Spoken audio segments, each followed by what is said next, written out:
नमस्कार दोस्तों। आज हम बात करेंगे करेंट अकाउंट और सेविंग अकाउंट के बीच के फ़र्क के बारे में।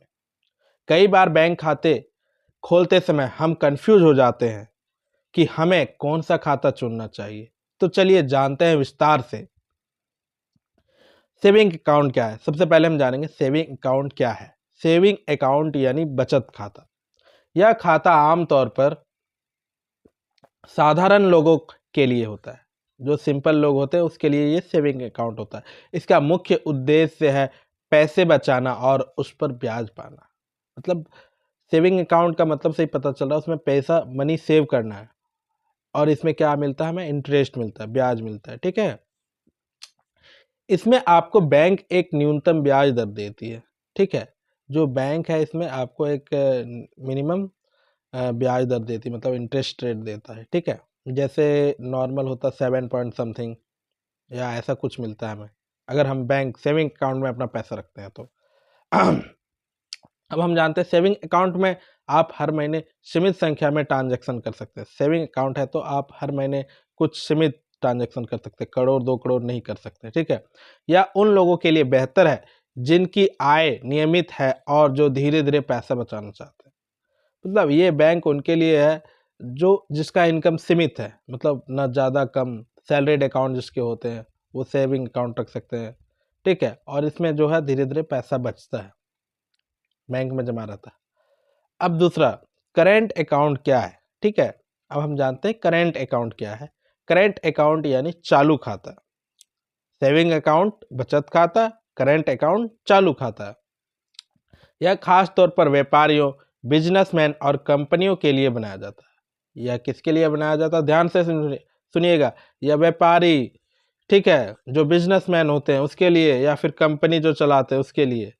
ठीक है, इसमें आप दिन में कितनी भी बार पैसा जमा करो या निकाल सकते हैं, कोई लिमिट नहीं है। ठीक है, इसमें आप कितनी बार पैसा जमा कीजिए निकालिए। जैसे लोग बिजनेसमैन है या फिर व्यापारी है, वो तो पेमेंट लेता रहेगा देता रहेगा, इसलिए उसे कोई दिक्कत नहीं है। ठीक है, करेंट अकाउंट में अगर सेविंग अकाउंट उसके पास होगी तो दिक्कत हो जाएगा।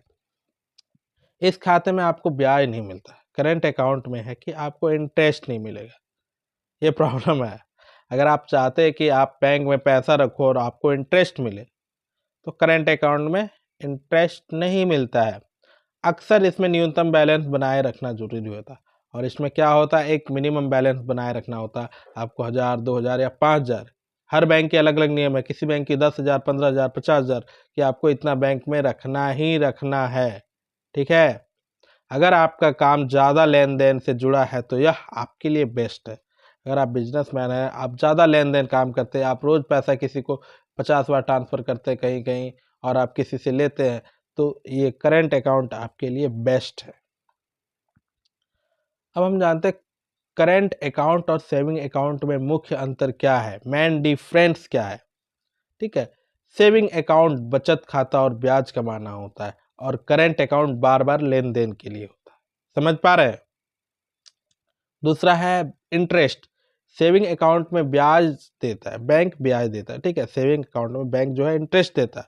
करंट अकाउंट में कोई इंटरेस्ट नहीं, कोई ब्याज नहीं है। ठीक है, अब ट्रांजैक्शन लिमिट सेविंग अकाउंट में सीमित होता है, लिमिटेड होता है। करंट अकाउंट में अनलिमिटेड होता है। ठीक है, उसमें जितना चाहे उतना कर सकते हैं। अब कौन कौन कौन लोग खोलेगा, ठीक है, कौन क्या खोल सकता है। सेविंग अकाउंट आम व्यक्ति जो जनरल पीपल है, जैसे हम आप, या फिर आप व्यापारी है तो अलग बात है। नौकरी, हाँ नौकरी पैसा, जिसके पास नौकरी है, सर्विस है। ठीक है, जो नौकरी वाले हैं वो खोल सकते हैं। स्टूडेंट खोल सकते हैं, ध्यान रखिएगा स्टूडेंट कमाते नहीं है, वो ज़्यादा ट्रांजेक्शन नहीं करता स्टूडेंट। अब करंट अकाउंट बिजनेसमैन, मैंने बताया तो आप बिजनेसमैन है तो करंट अकाउंट खोलेंगे। दुकानदार, व्यापारी मतलब दुकानदार, जो कंपनी और जिसके पास कंपनी चल रहा है वो कर सकते हैं, क्योंकि उसको लेन देन का हमेशा जरूरत पड़ेगा। अब हम जानते हैं, अगर आप पैसा बचाना चाहते तो सेविंग अकाउंट आपके लिए सही है। ठीक है, अगर आप पैसा बचाना चाहते तो सेविंग अकाउंट आपके लिए बेस्ट है। लेकिन अगर आप रोजाना का लेन देन ज़्यादा है और व्यापार करते हैं तो करेंट अकाउंट चुनना बेहतर है। तो दोस्तों, अगर ये वीडियो आपको समझ में आई हो, अच्छा लगा हो, आपने कुछ जानकारी प्राप्त करी हो, तो प्लीज़ वीडियो को लाइक करें, शेयर करें और सब्सक्राइब करना ना भूलें। ऐसे ही वीडियो मैं लाता रहूँगा आप लोगों के लिए। बहुत बहुत धन्यवाद। मिलते हैं अगले वीडियो में।